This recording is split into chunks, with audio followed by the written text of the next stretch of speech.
ಪಖ್ತೂನ್ಖ್ವಾ ಪ್ರಾಂತ್ಯದಲ್ಲಿರುವಂತಹ ಶಾಂತಿ ಸಮಿತಿಯ ಕಚೇರಿಯ ಬಳಿ ಸೋಮವಾರ ಪ್ರಬಲ ಬಾಂಬ್ ಸ್ಫೋಟ ಸಂಭವಿಸಿದೆ. ಈ ದಾಳಿಯಲ್ಲಿ ಕನಿಷ್ಠ 7 ಜನರು ಸಾವನ್ನಪ್ಪಿದ್ದು ಹಲವಾರು ಜನರು ಗಾಯಗೊಂಡಿದ್ದಾರೆ. ದಕ್ಷಿಣ ವಜೀರಿಸ್ತಾನ್ ಜಿಲ್ಲೆಯ ಪ್ರಧಾನ ಕಚೇರಿಯ ಸ್ಥಳದಲ್ಲಿ ಈ ಒಂದು ಬಾಂಬ್ ಸ್ಫೋಟ ಸಂಭವಿಸಿದೆ ಅಂತ ಹೇಳಲಾಗಿದೆ. ಈ ಒಂದು ಬಾಂಬ್ ಸ್ಫೋಟವನ್ನು ಪಾಕಿಸ್ತಾನಿ ತಾಲಿಬಾನ್ ಅನ್ನು ಸಾರ್ವಜನಿಕವಾಗಿ ವಿರೋಧಿಸುವ ಶಾಂತಿ ಸಮಿತಿಯ ಸಭೆ ನಡೆಸಲಾಗ್ತಾಗಿತ್ತು.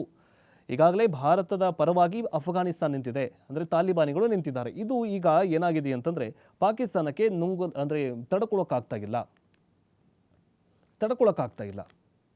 ಸೊ ಅದಕ್ಕೋಸ್ಕರ ಏನಾಗಿದೆ ಅಂತಂದರೆ ಪಾಕಿಸ್ತಾನಿ ತಾಲಿಬಾನ್ ಅನ್ನುವಂತಹ ಒಂದು ಸಂಘಟನೆ ಇದೆ, ಅವರನ್ನು ವಿರೋಧ ಮಾಡಬೇಕು ಅನ್ನುವಂತಹ ಏನೋ ಒಂದು ಚರ್ಚೆ ನಡೀತಾ ಇತ್ತು, ಸಭೆ ನಡೀತಾ ಇತ್ತು. ಆ ಸಭೆಯ ಮೇಲೆ ಬಾಂಬ್ ಸ್ಫೋಟ ಸಂಭವಿಸಿದೆ. ಯಾಕೆ ಪಾಕಿಸ್ತಾನ ಮತ್ತು ಅಫ್ಘಾನಿಸ್ತಾನದ ನಡುವೆ ದೊಡ್ಡ ಜಗಳ ನಡೀತಾ ಇದೆ, ಯುದ್ಧ ನಡೀತಾ ಇದೆ ಅಂತಂದರೆ ಅಲ್ಲಿ ಖೈಬರ್ ಪಖ್ತೂನ್ಖ್ವಾ ಅನ್ನುವಂತಹ ಪ್ರದೇಶವನ್ನು ಆಕ್ರಮಿಸಿಕೊಳ್ಳೋದಕ್ಕೆ ತಾಲಿಬಾನಿಗಳು ಅಫ್ಘಾನಿಸ್ತಾನ ಸರ್ಕಾರ ಮುಂದಾಗಿದೆ. ಸೊ ಅದಕ್ಕೋಸ್ಕರ ಏನಾಗಿದೆ ಅಂತಂದರೆ ಅಲ್ಲಿ ಯುದ್ಧ ನಡೀತಾ ಇದೆ.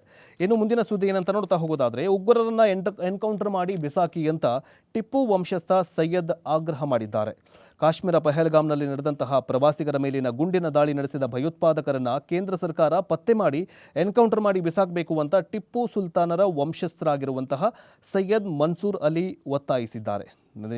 ಮೊನ್ನೆ ಮಾತಾಡಿದಂಥ ಸಂದರ್ಭದಲ್ಲಿ ಅವರು ಮಾತಾಡ್ತಾ ಇದ್ರು, ಯಾರನ್ನು ಕೂಡ ಹತ್ಯೆ ಮಾಡಬಾರ್ದು, ಅವರನ್ನು ನಿಂದಿಸಬಾರ್ದು ಅಂತ ಕುರಾನ್ ಹೇಳುತ್ತೆ. ಭಯೋತ್ಪಾದಕರಿಗೂ ಮತ್ತು ಈ ಮುಸ್ಲಿಂ ಸಮುದಾಯಕ್ಕೂ ಯಾವುದೇ ಸಂಬಂಧ ಇಲ್ಲ. ಪಹಲ್ಗಾಮ್ ದಾಳಿ ವೇಳೆ ಅನೇಕ ಮುಸಲ್ಮಾನರು ಕೂಡ ಅಪಾಯದಲ್ಲಿದ್ದ ಜನರನ್ನು ರಕ್ಷಣೆ ಮಾಡಿದ್ದಾರೆ.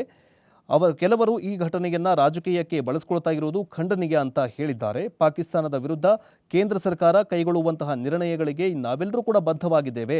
ರಾಷ್ಟ್ರದ ಸುರಕ್ಷತೆಗೆ ಧಕ್ಕೆ ಬಂದಾಗ ಯುದ್ಧ ಅನಿವಾರ್ಯ ಆಗಲಿದೆ ಅನ್ನುವಂತಹ ಹೇಳಿಕೆಯನ್ನು ಟಿಪ್ಪು ವಂಶಸ್ಥರು ಆಗಿರುವಂತಹ